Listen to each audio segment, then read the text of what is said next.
әсем Астана қаласындағы қымбат мейрамханалардың бірінде сәнді кешкі ас үстінде 3 адамның тағдырын мәңгілік өзгертетін жағдай орын алды. Байлық пен сыртқы салтанаттың артында жасырынған опасыздық бар еді. Бірақ шындық өзінің қорғаушысын күтпеген жерден тапты. Ақорда деп аталатын мейрамханада бәрі әрдайым мінсіз болатын. Мәрмәр үстелдерде хрусталь стақандар жарқырап тұрды. Ал үстінен төгілген жұмсақ жарықтың көлеңкесі оларды одан сайын сәндендіре түсті. Даяшылар сахнада жүрген актерлердей үнсіз әрі шебер қимылдады. Сыртта кешкі Астананың көлеңке тіршілігі, ал мейрамхана ішінде тыныш әрі жайлы атмосфера орнаған. Бейбарыс Шаймерден терезе жақтағы өзінің сүйікті орнына отырды. Жасы 70-ке таяп қалған, киім мен жүріс-тұрысы арқылы өз ортасының өкілі екенін аңғарып тұрды. Қымбат костюм, мінсіз үтіктелген көйлек, алтын түймелер, білегінде көне сағат. Ол асықпай сабырмен тамақтанып отырды. Өзінде, өзгені де әлдеқашан дәлелдеуді қажет етпейтін адамның бейнесі. Жанында отырған жары Маржан. Өзінен 40 жас кіші болатын. Күтілген, сымбатты, бетіне ұқыпты макияж жасаған, шашы мінсіз өрілген. Маржан күлімсірей отырып, даяшы қойған сорпаға көз тастады. Әрі қимылы нәзік, сахналық рөл ойнап отырғандай көрінді. Ара-тұра көзімен Бейбарысты іздеп, жылы жүзбен қарайтын. Бүгін олардың атақты қызанақ сорпасын байқап көрдің бе? Деп сұрады ол, табақта жақындата түсіп. Жоқ, тәбетім ашылмапты, деп Бейбарыс жай ғана жымиып. Бәлкім, сәлден кейін, деп қайтадан телефондағы хабарламаға үңілді. Маржан біраз үнсіз отырды да, бір сәтті пайдаланып, көз ілеспес жылындықпен қалтасынан кішкентай капсула алып, оның ішіндегінің сорпаға төгіп жіберді. Бұл іс-әрекет бір сәтті еді. Ол қасықпен жай ғана араластырды да, жүзінен ешқандай өзгеріс байқатпады. Бірде-бір жан бұл қулықты көрмегендей еді. Бірақ бір адам көрді. Мейрамхананың терезесінің сыртында 12 жасар бала Мәлік тұрған. Ол маңдайын әйнекке тақап ішке көз салды. Көздері үрей мен сенімсіздікке толы еді. Ол дастархан үстіндегі тағамның атауын білмеді. Әлгі ерлі-зайыптылардың кім екенін де ұқпады. Бірақ әйелдің бір нәрсе қосқанын көрді. Және бұл кәдімгі тұз, не бұрыш емес екенін сезді. Мәлік бір жылдан астам уақыт бойы Астана көшелерін паналап жүрген еді. Ол үшін өмір аштық есі, қауіп пен сақтық сезімі болатын. Адамның түріне, жүріс-тұрысына қарап олардың ішкі ойын оқи алатын. Бұл тірі қалудың заңы еді. Ол бір сәт шегініп кетті. Кеудесіндегі алай-дүлей ойлар алып алысты. Не істей аламын? Мені бұл жерге кіргізбейді ғой. Бірақ жүрегіндегі әділет сезімі қорқыныштан күшті болды. Мәлік есікті итеріп ашты да мейрамханаға кірді. Бүкіл зал бір сәтте үнсіздікке батып қалды. Жыртық капюшонды күртеше, кір кроссовкалар, шынайы күйзеліс бұл оның өмір жолынан сыр шертетін. Даяшы оған қарай ұмтылды. Бұл жерге кіруге болмайды, деп тоқтатпақ болды. Бірақ Мәлік оны тыңдамады. Тура Бейбарыстың үстеліне қарай ұмтылды. Даяшы оның қолынан ұстап үлгергенде бала жанұшыра айқай салды. Құрметті аға, мынаны ішпеңіз, сіздің жарыңыз сорпаға бірдеңе қосты. Бүкіл мейрамхана тып-тыныш болып қалды. Мәліктің дауысы өткір, үмітсіз әрі шынайы шықты. Не дедің? Деп таңырқап сұрады Бейбарыс. Маржан жасанды күлкіге басты. Құдай-ай, қандай саңдырақ, бұл баланы кім кіргізген? Кәдімгі қаңғыбас қой, әрі есірткімен уланған сияқты. Бірақ Мәлік табанды түрде жалғастырды. Мен бәрін өз көзіммен көрдім. Оның қолында кішкентай капсула болды. Даяшы әлі оның қолынан ұстап тұрды. Бірақ қазір әкімшілікті шақырып жатты. Кейбір қонақтар телефонын шығарып видеоға түсіре бастады. Бейбарыс телефонын қойды. Көзімен Маржанға тік қалды. Маржан оның көзқарасын сезді де жүзі бозарып кетті. Бейбарыс, өтінем, бұл ақымақ балаға сенбе. Ол тек ақша сұрағысы келеді, деді ол асыға сөйлеп. Бірақ Бейбарыс байыппен даяшыға бұйырды. Сол партиядан жаңа сорпа әкеліңіз. Қауіпсіздік қызметін шақырыңыз. Бірақ ешкім бұл жерден шықпасын. Әсіресе бала мен менің әйелім. Маржанның өңі сұрланып кетті. Ал Мәлік болса тапжылмай тұрды. Ішінде қорқыныш бұрқ-сарқ қайнап жатты. Бірақ Ол ең маңыздысын түсінді, дұрыс шешім қабылдады. Оның алдында ұзақ әрі ауыр түні күтіп тұр еді. Охрана келді. Зал ауыр үнсіздік орнады. Әр үстел басындағы адамдардың демдерін іштеріне тартып, не істерін білмей отырды. Біреулер әлі де мұны түсініспеушілік деп ойлады. Басқалары әлде қашан бір маңызды нәрсе байсалды деп сезді. Мекеме менеджері Даяшаны қасына алып, әрі қарай не істеу керектігін уайымдап талқылап жатты. Бейбарыс үнсіз отырды. Ал Мәлик мұқият шолып қарады. Бала ауыр демалып тұрса да, өзін тік ұстауға тырысты. Қашуға ұмтылған жоқ, көзін тайдырмайды. «Атың кім?» деді Бейбарыс сабырмен. «Мәлик Тақсыр». «Қайда тұрасың?» «Қазір еш жерде. Кейде паналау орталығында, кейде көшеде». Маржан ренішпен ауыр күрсінді. «Бұл барып тұрған бәле. Бейбарыс, сен шынымен көшеде жүрген баланың сөзін тыңдамақпысың? Ол әйгілі болу немесе ақша алу үшін осылай істеп тұр ғой. Бұл айдан анық нәрсе». Бейбарыс баяу бұрылып оған тіке қарады. «Сен оның ниеттеріне неге сонша сенімдісің?» Маржан ашуланып қалды. «Себебі мен ақымақ емеспін. Ол мені олау ниетімен айыптап отыр». «Сен естіп тұрсың ба оны?» «Естіп тұрмын. Әлі сенің қалай шындықты назар аударғың келгенін де көріп тұрмын», деді Бейбарыс. Сойысын Даяшқа бұрылды. «Әйелім ұсынған сорпа қайда?» «Әлі үстелде, мырза. Біз оны алмадық». «Жақсы. Тексеруді талап етемін. Біреуді шақырыңдар. Полицияны, санитарлық қызметті, кім болса да. Бірақ бәрі тіркелсін. Сол кезге дейін ешкім кетпесін». Маржан орнынан ұшып тұрды. «Сен қалжыңдап отырсың ба?» «Жоқ, өте байыптымын», деді Бейбарыс. Кафе қызметкерлері сасқалақтап бұйрықты орындауға кірісті. Біреулер әлде қашан полицияға қоңырау шалып үлгерген еді. Мәлик күзетші мен Бейбарыстың ортасында қақшиып тұрды. Бірінші рет бір ересек адамның оны шынымен тыңдағанын сезінді. Бұл бір түрлі әрі қорқынышты сезім еді. «Сен нақты не көрдің, Мәлик?» деп сұрады Бейбарыс дауысын көтермей. «Терезенің сыртында тұрғам. Кейде даяшылар қалған асты шығарады деп үміттенген едім. Сол кезде әйіңіз пальтосынан бір нәрсе шығарды. Кішкентай капсула еді. Сіз телефонмен айналысып жатқанда, ол оны тез сорпаға қосты.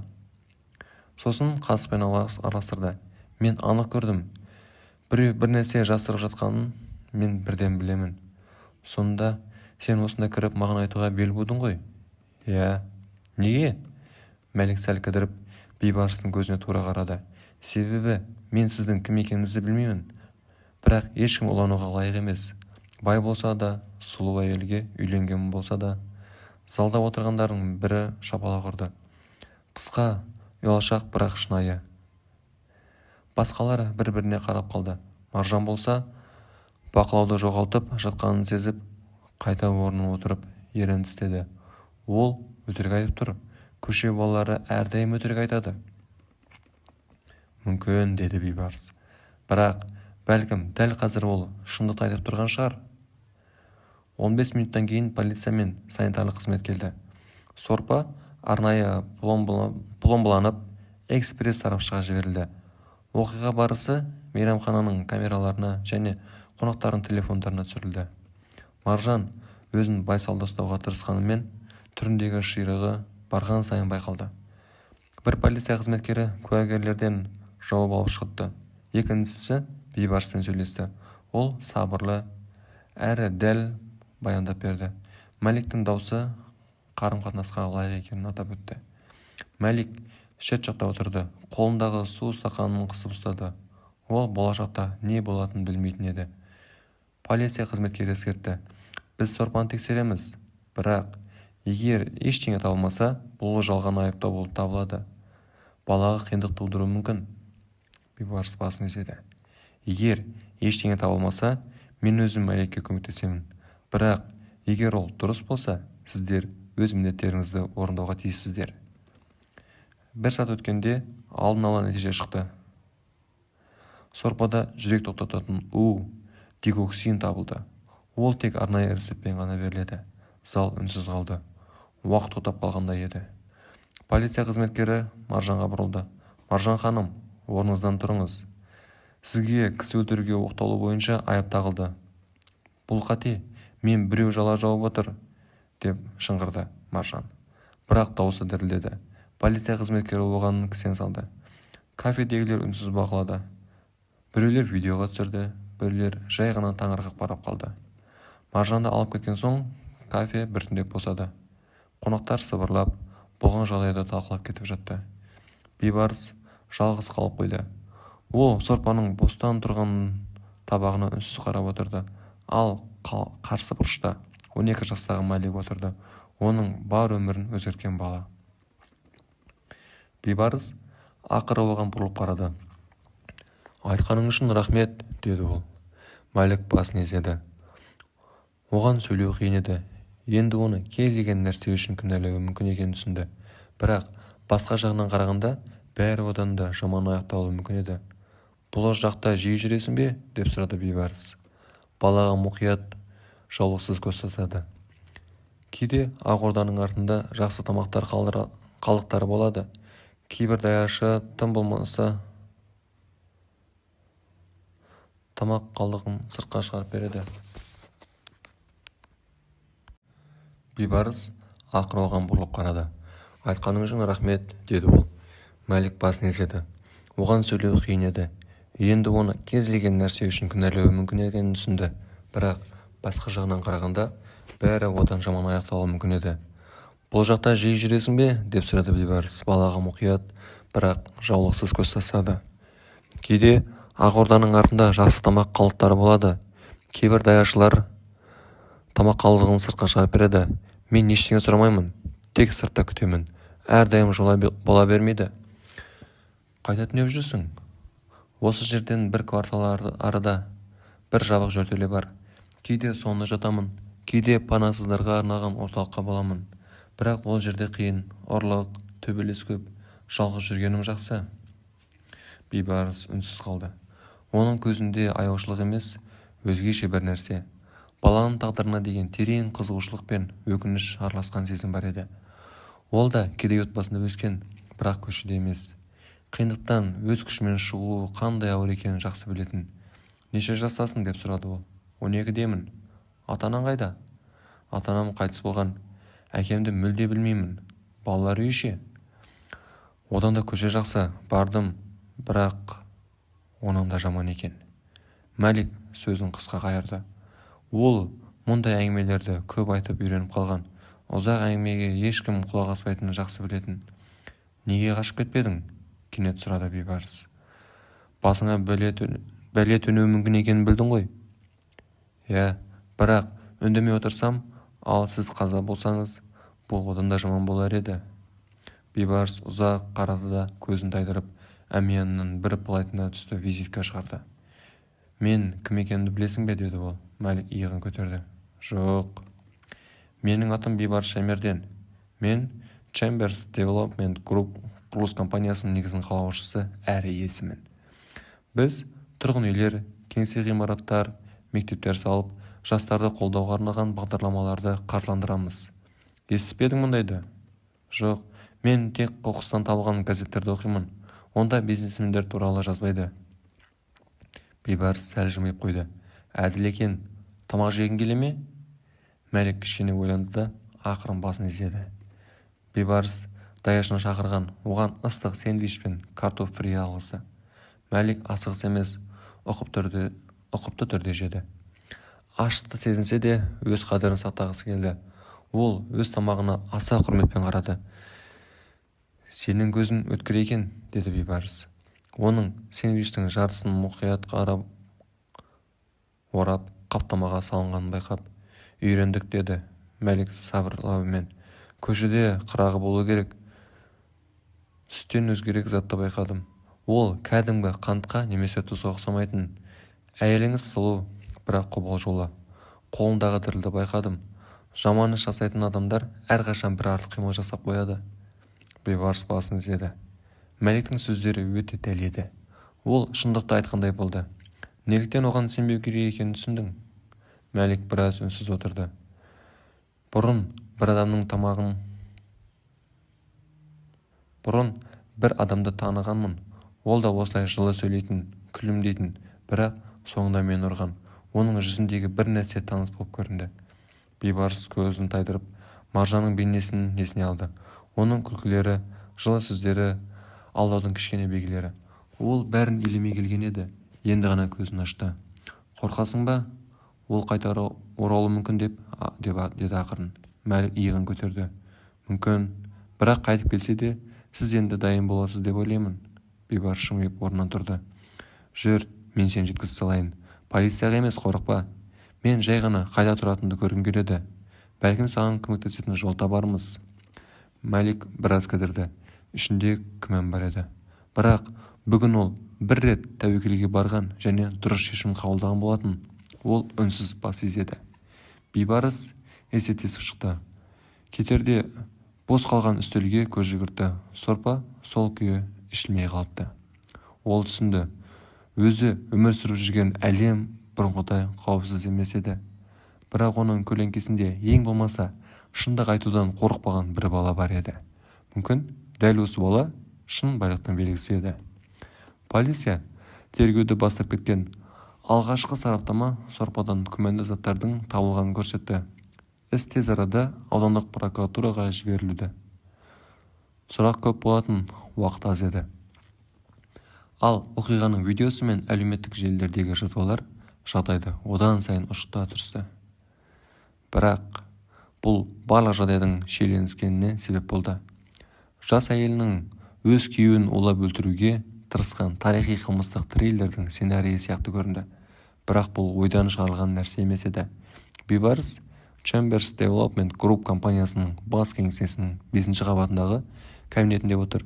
Терезеден көрікті Астанаға қарап, кеше ол өзіне қасында жасағандай болғанда, бүгін ол көпшіліктің назарында.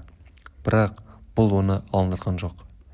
Ең көп ойлағаны соңғы айларда қанша рет алаңдатарлық белгілерді көріп, бірақ оларды елемегені. Сізге тек адвокатпен бірге ресми пікір білдіру керек, деді көмекшісі, қолында планшет ұстап кіріп. Баспасөз өте қызғанышта. Сіздің акцияларыңыз әзірше тұрақты, бірақ қысым тек арта беретін болады. Бейбарыс басын изеді. Ол өз есімінің бренд екенін түсінді. Сенімді, құрметті. Ал енді бұл есім барлық басылымдардың алғашқы беттерінде, бірақ басқа мәтінмен. Қазір бала қайда? Деп сұрады ол. Терезеден көзін алмай. Оған уақытша орын таптық. Жеке орталық, баспана емес. Онда қауіпсіз, жағдайы жақсы. Біз оны қорғаумен қамтамасыз еттік. Тергеу жүріп жатыр.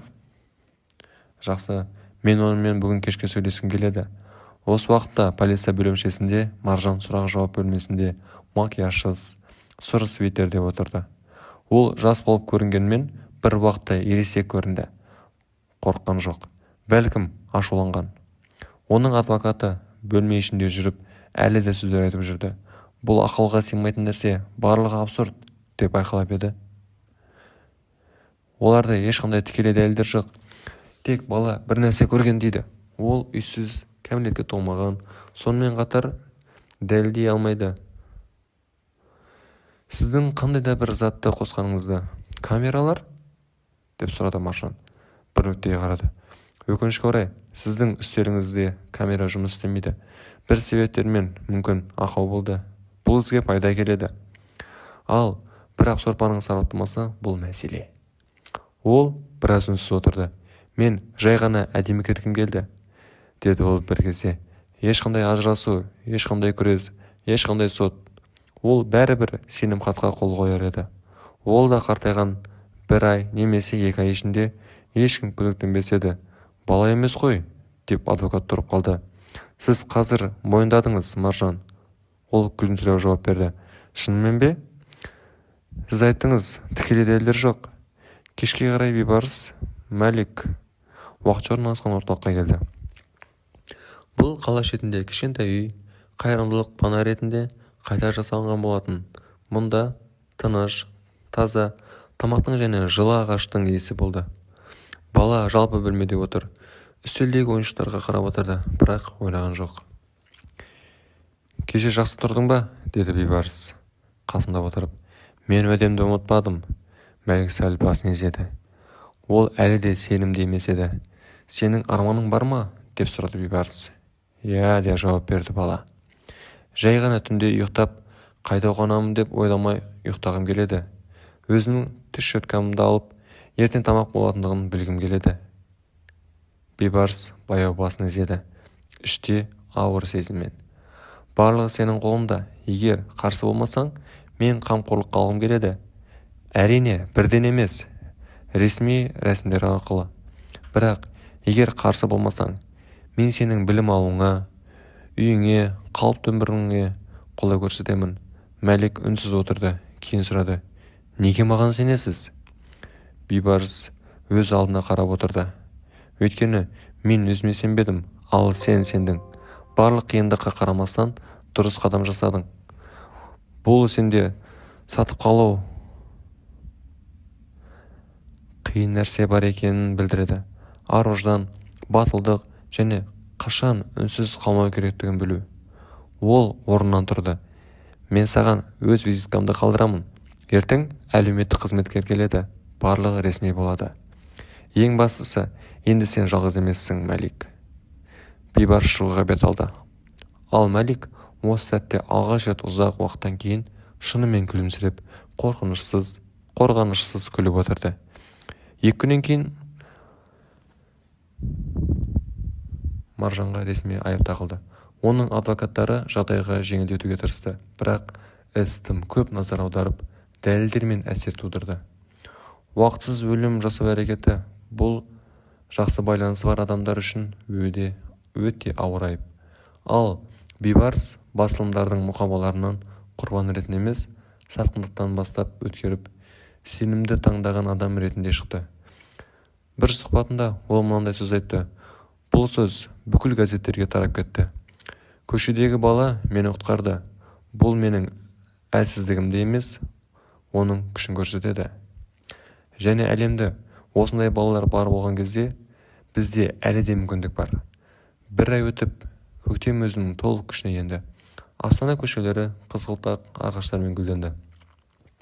Кофеханалар тротуарға үстелдерін қойып, жүргіншілер қайтадан мойындарын бүркеп емес, жиі күлімсірей бастады. Қала әдеттегідей алға жылжуды жалғастырды. Ең үлкен даулардан кейін де ол ұмытудың білетін.